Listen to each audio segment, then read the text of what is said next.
Hello friends, welcome to my channel. స్కూల్లో food stall ఉందని చెప్పాను కదండి. సో ఫుడ్ స్టాల్లో ఏమేమి ఫుడ్ పెట్టారో మీకు కూడా చూపిస్తా.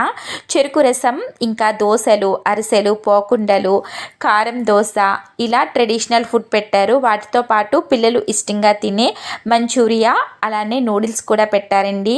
సో పిల్లలు చాలా ఇష్టంగా తింటారు. అలానే స్కూల్లో టీచర్స్ అండ్ స్టూడెంట్స్ కలిపి వీటిని సెల్ చేస్తున్నారన్నమాట. ఇక్కడ ప్రతి దానికి కూడా తెలుగులో మంచిగా కొటేషన్స్ రాశారు. చూసారు కదా, మమకారపు దోశ, మదనిండే దోశ అని. కాస్ట్ అయితే కొంచెం ఎక్కువేనండి. మనం 40 రూపీస్కి 4 మంచూరియా అలా ఇస్తున్నారనమాట. కొంచెం ఫుడ్ స్కూల్కి సంబంధించింది కాబట్టి కొంచెం కాస్ట్ అనేది ఎక్కువ పెట్టారు. మనం అమౌంట్ ఇస్తే వాళ్ళు ఇలా స్లిప్ల రూపంలో అమౌంట్ ఇస్తారు, అవి ఇచ్చి మనం పర్చేస్ చేయాలి. మేము ఇక్కడ చెరుకు రసం అయితే తీసుకున్నాము. అలానే పెద్దబాబు డ్యాన్స్ ప్రోగ్రామ్ అనేది స్టార్ట్ అయింది. చాలా బాగా చేశారండి. వాడి మేకప్ కూడా చాలా అంటే చాలా బాగుంది. మీకు కూడా చూపిస్తాను చూడండి. మా బాబు ఎలా ఉన్నాడు అనేది కామెంట్ సెక్షన్లో షేర్ చేయండి. వీడియో నచ్చితే తప్పకుండా లైక్ చేయండి.